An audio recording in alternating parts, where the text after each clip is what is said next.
Okay, अब जरा हमने डीएनए का स्ट्रक्चर तो पढ़ लिया। अब जरा हम इसी डीएनए में देखते हैं कि एलील्स कहाँ पे होती हैं और वो एलील्स मिलके जीन कैसे बनाती हैं। सो सपोज मैंने डीएनए के स्ट्रक्चर को अनवाइंड कर लिया, ठीक है। Yes.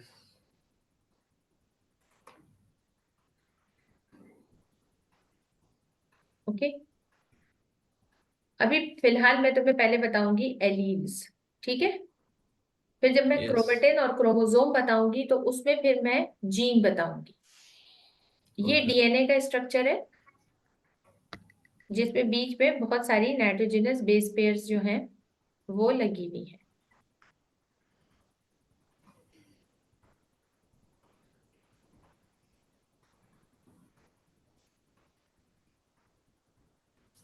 इट डिपेंड्स ये कौन सा सीक्वेंस है, बट या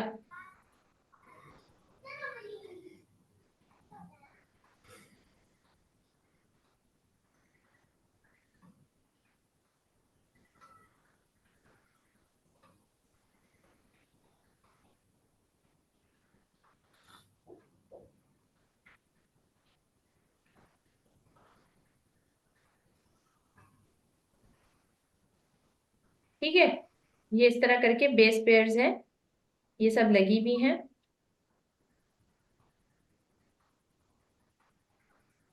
और ये डिफरेंट कैरेक्टरिस्टिक्स को रिप्रेजेंट करेंगी, लेकिन इंडिविजुअली नहीं बल्कि ग्रुप्स में। अच्छा, अब इनके दरमियान जो डबल बॉन्ड और ट्रिपल बॉन्ड है बस वो मैं बना रही हूँ, नाम मैं लिख नहीं रही हूँ because there is no need of writing the names of the base pairs. Okay, the bond number shows that with के कौन कौन सी कौन कौन सी जो है ना नाइट्रोजन बेस पे। अच्छा, अब हम बात करेंगे एलील की, ठीक है। तो बेसिकली एलील जो है, when three nitrogenous base pairs collectively, the three nitrogenous base pair collectively represent one allele, one character. Okay, Okay. सही है। यानी कि यस, हम यहाँ पे इधर मैं साइड पे लिख रही हूँ, ठीक है। इधर की तरफ three nitrogenous base pairs collectively represents one character called allele.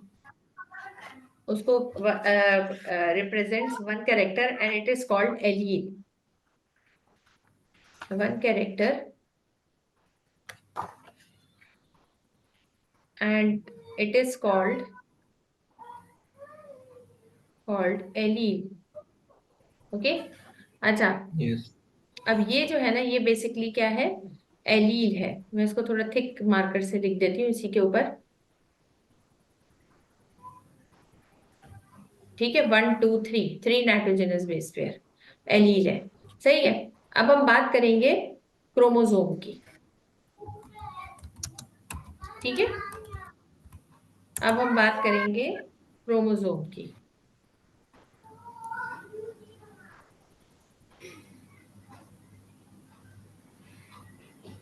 बल्कि सबसे पहले हम बात करेंगे क्रोमैटिन की। क्रोमोसोम से पहले हम बात करेंगे क्रोमैटिन की, how the chromatin is formed. Chromatin is formed how, okay.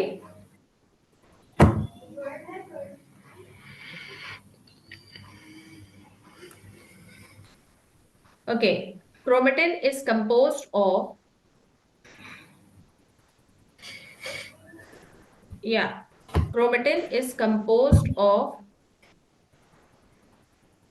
number one DNA, and number two, histone proteins.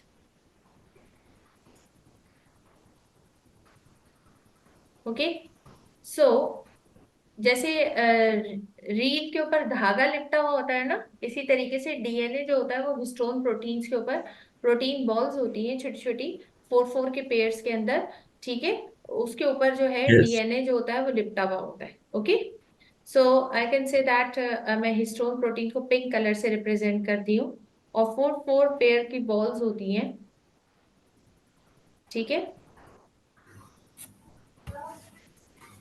इस तरह से, ठीक है। बहुत सारी होती है, करोड़ों अरबों खरबों की तादाद में होते हैं, क्योंकि एक डीएनए जो होता है वो काफी लंबा स्ट्रैंड होता है, और ह्यूमन बीइंग के 46 क्रोमेट डीएनए जो होते हैं, 46 नंबर ऑफ क्रोमेटिन्स के अंदर 46 डीएनए जो होते हैं, उनके उनके अंदर इतनी कैपेसिटी होती है कि वो दुनिया के 7 चक्कर लगा लें मिलके। So there are the huge structures. So many histone proteins are required to wrap up this whole long DNA strand structure. ठीक है, सो वो कैसे नजर आ रहे होते हैं? डीएनए का स्ट्रैंड तो आपको पता है बहुत लंबा होता है, ठीक है, it's like this, double strand helix structure होता है। Okay, and it's very very long. In order to make it condense, इसको कंडेंस अगर करना होगा तो क्या होगा, इसको हिस्टोन प्रोटीन के ऊपर लपेटा जाएगा, and when it gets wrap up over these histone proteins, the whole both structure is collectively called the chromatin. So how the chromatin looks like? It looks like this.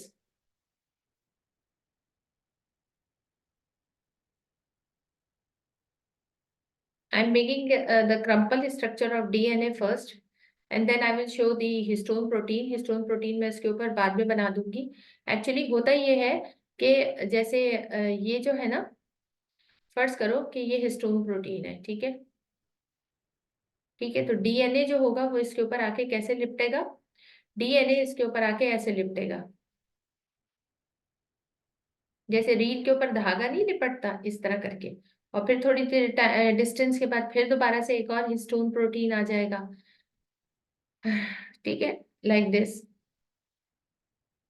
Okay, और फिर उसके बाद जो है इसके ऊपर फिर से जो है वो डीएनए जो होगा, आगे इसका स्ट्रैंड जो होगा वो लिपटने लग जाएगा। ओके, बहुत सारा पोर्शन इस पे लिपटता चला जाएगा, and goes on and on and on, और फिर वो कलेक्टिवली जो होता है वो एक बहुत ही ह्यूज डेंस मास स्ट्रक्चर जो होता है वो फॉर्म कर देता है, and that because one DNA strand is very huge,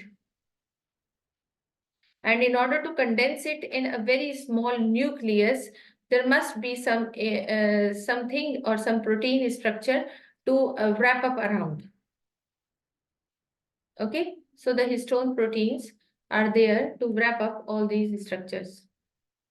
Oh, got it?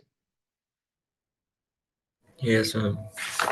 So this one is the chromatin. Okay, if it duplicates itself, then the two paired sister chromatids are called the chromosome.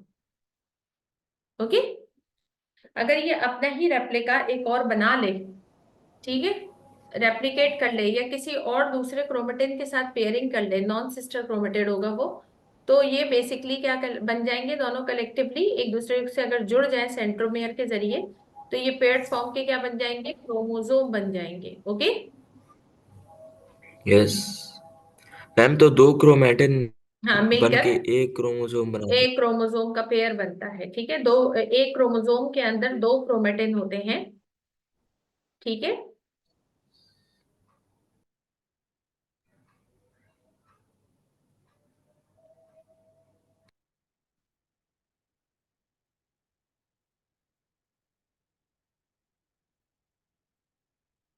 Okay,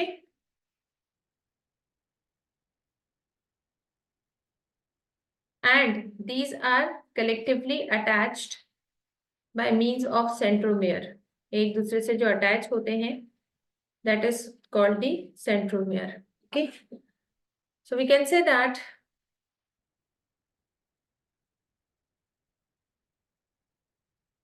yeah,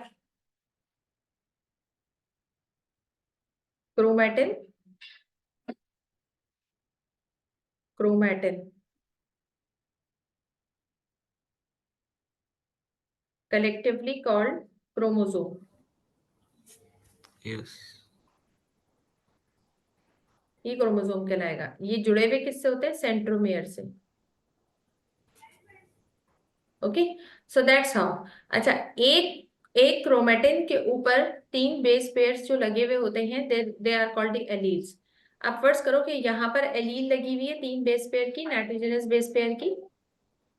ठीक है, वो एक hair colour की allele है, एक hair colour के characteristics को define कर रही है, समहाउ यहाँ पर मौजूद है कहीं, और एक यहाँ पर उसी की जैसी हेयर कलर की एलील मौजूद है। Okay, so Yes. Allele plus allele makes the gene, understand? Okay. ठीक है, तो ये क्या है? Yes. एलील, ये भी एलील। जरा थिक वाले मार्कर से करते हैं इसको ताकि नजर आए। Allele, allele, it will give gene. Yes. So allele plus allele,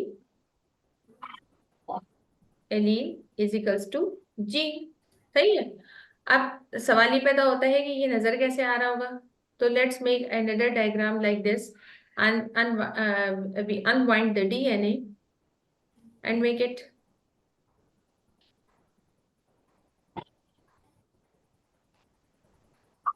one chromatin, another chromatin।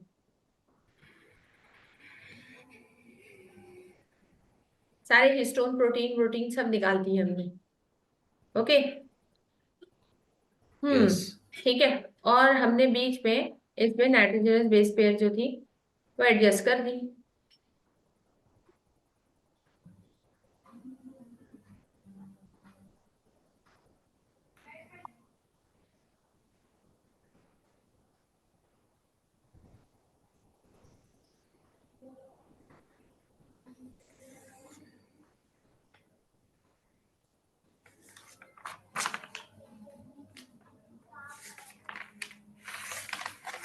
ठीक है, और इसी के जैसी यहाँ पर भी मौजूद है दूसरे क्रोमेटिन पे भी, क्योंकि ये तो क्रोमोसोम है ना, अभी बीच में सेंट्रोमेयर भी बनाती हूँ। Yes, sir. ये जो ऐसे करके नाइट्रोजनस बेस पेयर जो है, ये थोड़ी ऊपर नीचे हो गई है, लेकिन ये एक दूसरे के बिल्कुल आमने सामने होती है, पैरेलल होती है। ठीक है, Okay. ये ऐसे और ये ऐसे। सही है। और ये लो भाई, इसको मैंने यहाँ पर जो है ना, हाँ,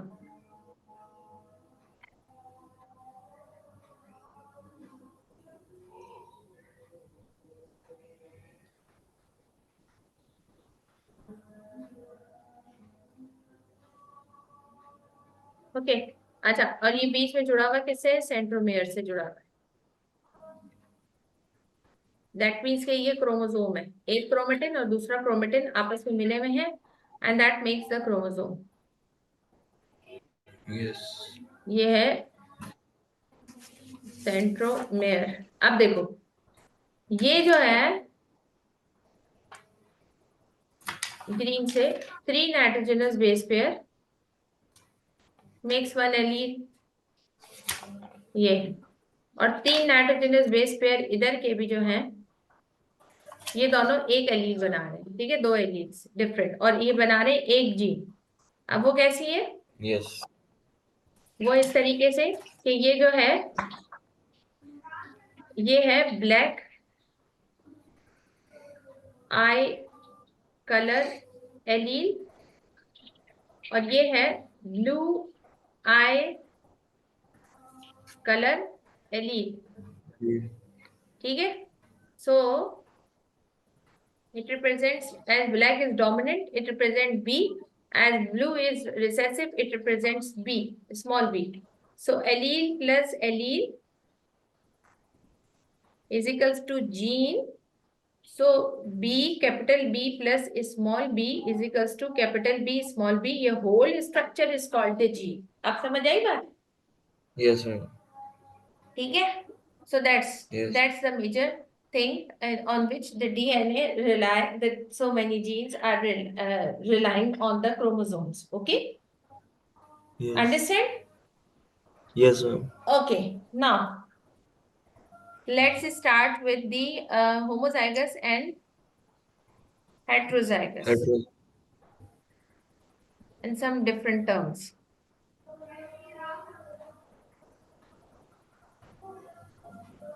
Yes,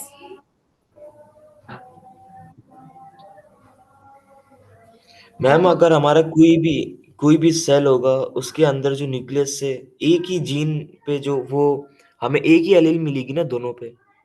देखो, हमारा जो क्रोमेटिन है ना, क्रोमेटिन, उसके ऊपर जीन की एक एलील होगी, जीन का एक कैरेक्टर होगा। या तो यस। ब्लैक हेयर कलर होगा, अगर हमारे पास डोमिनेंट दोनों ब्लैक हेयर कलर की हैं दोनों एलील्स, तो हमारे एक दोनों क्रोमेटिन के ऊपर आमने सामने जो है ब्लैक ब्लैक एलील्स मौजूद होंगी। ठीक है, और ठीक है, और अगर हमारे पास हेट्रोजाइगोसिटी है, दैट मीन्स के एक ब्लैक की भी कलर की जीन है हेयर की और एक ब्राउन कलर की भी है, तो एक क्रोमेटिन के ऊपर वो ब्लैक एलील मिलेगी और वही उसी के सामने दूसरे क्रोमेटिन के ऊपर जो है वो ब्राउन की मिलेगी। समझ आई बात?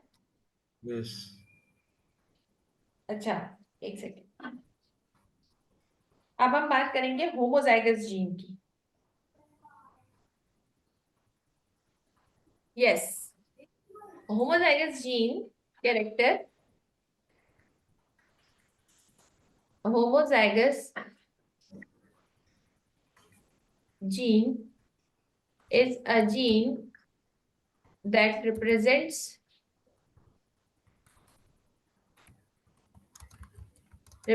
same character alleles on both chromatin. Okay, yes ma'am. homozygous gene may be dominant or recessive. Homozygous gene may be dominant और रिसेसिव। ठीक है, यस। अब यस डोमिनेंट मैम। और रिसेसिव में कैसे होंगी? That means number one, homozygous dominant and homozygous recessive.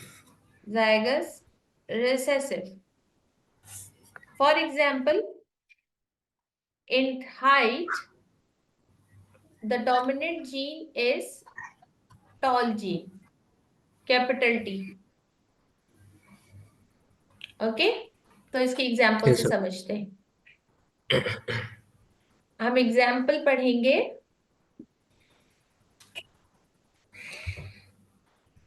Toll gene और dwarf gene और डॉफ जीन और dwarf gene. Okay, so yes ma'am. If we can say that, इसको हम ऐसे ड्रॉ कर लेते हैं। सही है, इसको हम ड्रॉ करते हैं, हम इसको ड्रॉ करते हैं। ये हो गया एक क्रोमेटिन, ये हो गया दूसरा क्रोमेटिन। ओके, और ये दोनों बीच में जुड़े हुए हैं सेंट्रोमियर से। ओके, सही है। Yes ma'am. अब यहाँ पर जो है, जो जीन है वो टॉल की लगी हुई है, एंड देन इधर भी क्या लगी हुई है? टॉल की लगी हुई है। टॉल इससे रिप्रेजेंट हो रहा है और डॉफ जो है वो किस कलर से रिप्रेजेंट करें हम? Pink, pink, green, green, dark green. Okay, अच्छा, और यस। अगर यही जो है ऐसे रिप्रेजेंट हुआ हुआ है, आई है गलत बना दिया। Yes, this one, this colour, I need this colour. Understand? Yes ma'am. So yes,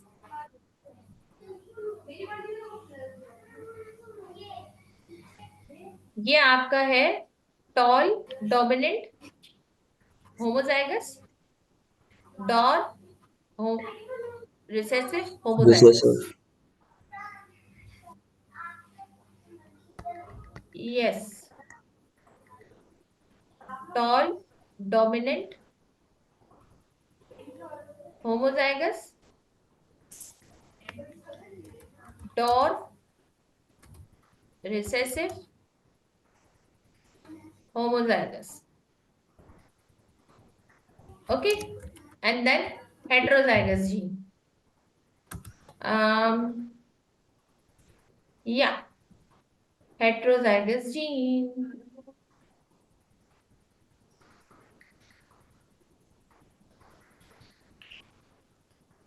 Okay, heterozygous gene. Heterozygous gene is a gene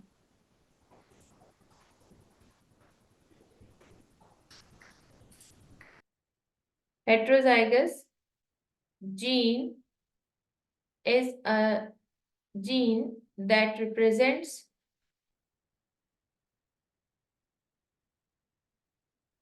different characteristics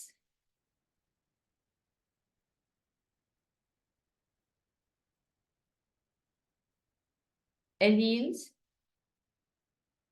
on chromatins.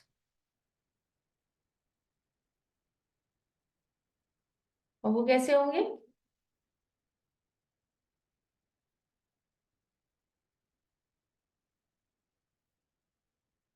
वही टॉल और डार्क का ले लेते हैं।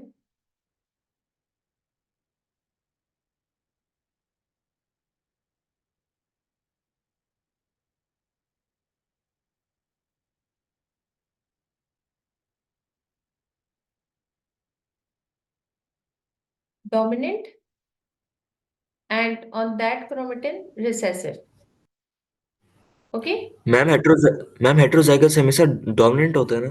हाँ, हेट्रोजाइगस हमेशा उसमें कोई रिसेसिव अगर होगी भी तो उसे वो दबा देगा। Okay ma'am.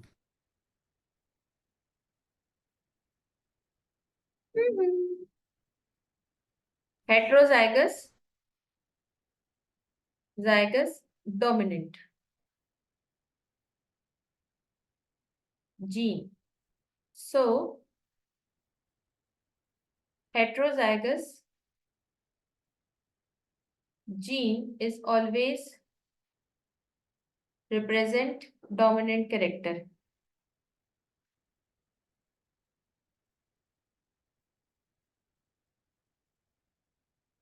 Homozygous, heterozygous, and ये जीन एलील ये तो मैं बता चुकी हूँ। और क्या चीज रह गई? Yes, now let's start with crosses. So first of all, the monohybrid cross. Monohybrid crosses. अच्छा, मोनोहाइब्रिड क्रॉस जो है वो ऐसा क्रॉस होता है जिसके अंदर हम किसी एक स्पेसिफिक कैरेक्टर को जो है स्टडी करते हैं। Monohybrid cross is the type of cross in which we study dominancy,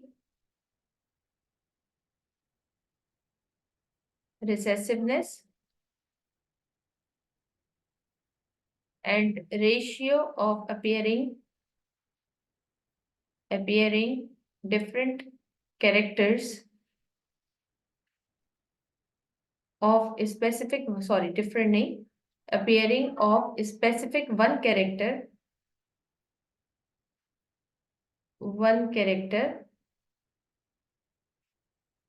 in generation to generation process.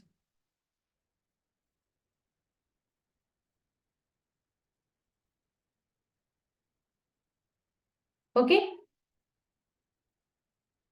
यहां तक समझ आई बात? Yes ma'am. अच्छा, मोनोहाइब्रिड प्रोसेस जो है उसके अंदर हम सबसे जो बेस्ट एग्जांपल लेते हैं, जो जिसके जरिए हम इसको समझते हैं, वो है pea plant. Why we have select the pea plant? Why pea plant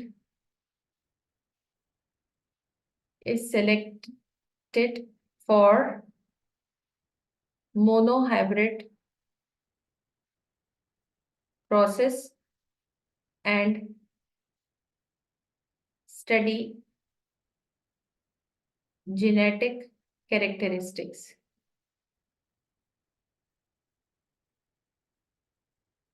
क्यों करते हैं, पी प्लांट को क्यों लेते हैं? मैम मेरे ख्याल में साइंटिस्ट ने मतलब जो साइंटिस्ट था इसने इसके थ्रू ही डिस्कवर किया था, पी प्लांट के थ्रू। Easy to grow,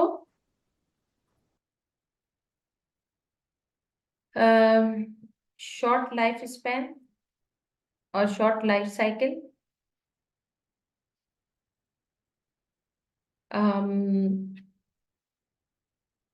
limited variants, limited variations are found, or easy to cultivate, easy to cultivate। Okay, इसकी वजह से एक तो इसकी शॉर्ट लाइफ साइकिल होती है, जल्दी रिजल्ट आ जाते हैं, इजीली ग्रो हो जाता है, कल्टीवेशन इसकी अच्छी हो जाती है, लिमिटेड वेरिएशन होती है इसके अंदर। दैट मीन्स के व्रिंकल होगा या स्मूथ के सीड्स के जो है सीड कोट होगा। फिर इसी तरीके से ग्रीन कलर के सीड्स होंगे या येलो कलर के सीड्स होंगे, उसके अलावा कोई और नहीं आएगा। फिर इसके अलावा फ्लावर्स के अंदर या तो बेबी पिंक कलर के होंगे या वाइट कलर के होंगे या डार्क नेवी ब्लू कलर के होंगे, इससे ज्यादा वेरिएंट नहीं होंगे। तो कम वेरिएंट होते हैं तो मोनोहाइब्रिड प्रोसेस इजीली अंडरस्टैंडेबल होते हैं। अगर वेरिएशन ज्यादा होती है कैरेक्टरिस्टिक्स के दरमियान, ज्यादा एलील्स जो होती हैं वो रिप्रेजेंट कर रही होती है ये कैरेक्टर को, तो उसमें जो है फिर मोनोहाइब्रिड क्रॉस जो होता है वो इतना अच्छा रिजल्ट नहीं दे पाता। उसके लिए फिर हमें डाई हाइब्रिड और ट्राई हाइब्रिड और टेट्रा हाइब्रिड क्रॉसेस जो होते हैं उनको देखना पड़ता है। ठीक है, सो अगर पी प्लांट को हम देखें तो इसके अंदर डिफरेंट डिफरेंट कैरेक्टरिस्टिक्स होते हैं। अच्छा, इसके अंदर हमारे पास जो कैरेक्टरिस्टिक्स आते हैं वो आते हैं, हाँ, यस, इसमें हमारे पास आ जाता है, जैसे एक होता है टॉल, एलील्स होते हैं। ठीक है, पहले तो हम एलील्स देख लेते हैं। Tall represent capital T, dwarf represent small T. ठीक है, जो जो रिसेसिव कैरेक्टर होता है वो डोमिनेंट के ही अल्फाबेट का स्मॉल अल्फाबेट यूज करते हैं। ठीक है, फिर इसी तरीके से blue flower, that is capital B. White flower, in fact purple होता है, ब्लू नहीं कहते हम इसको, पर्पल फ्लावर होता है, इसका डार्क पर्पल होता है, purple flower, capital P. Pink flower, ये भी रिसेसिव होता है, स्मॉल पी। व्हाइट फ्लावर, अच्छा इसमें इंटरमीडिएट कोई नहीं होता, ये अलग अलग जीन्स हैं, ये भी स्मॉल पी। ओके, फिर उसके अलावा सीड कोट, एक सेकेंड, यस, सीड कोट जो होता है स्मूथ होता है,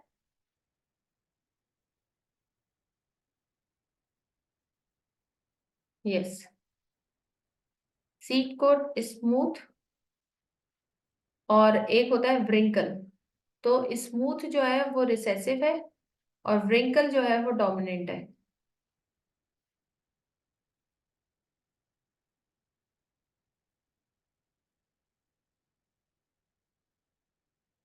और स्मूथ जो है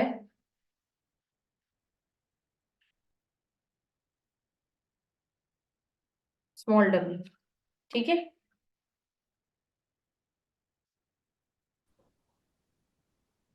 अच्छा, व्रिंकल सीट जो है वो रिसेसिव है, स्मूथ सीट कोट जो है वो डोमिनेंट है, तो capital S and wrinkle small S. इसी तरह सीट कलर जो है वो येलो सीट कलर जो है वो डोमिनेंट है, और ग्रीन जो है वो रिसेसिव है। Yellow seat colour colour dominant है तो वो कैपिटल वाई से लिखेंगे, और ग्रीन सीट कलर जो है वो स्मॉल वाई से लिखेंगे, वो रिसेसिव है। ओके। अच्छा, अब ये है कि ये तो डिफरेंट इसके कुछ कैरेक्टरिस्टिक्स हैं, इन्हीं से मोनोहाइब्रिड क्रॉस बनाएंगे अब हम।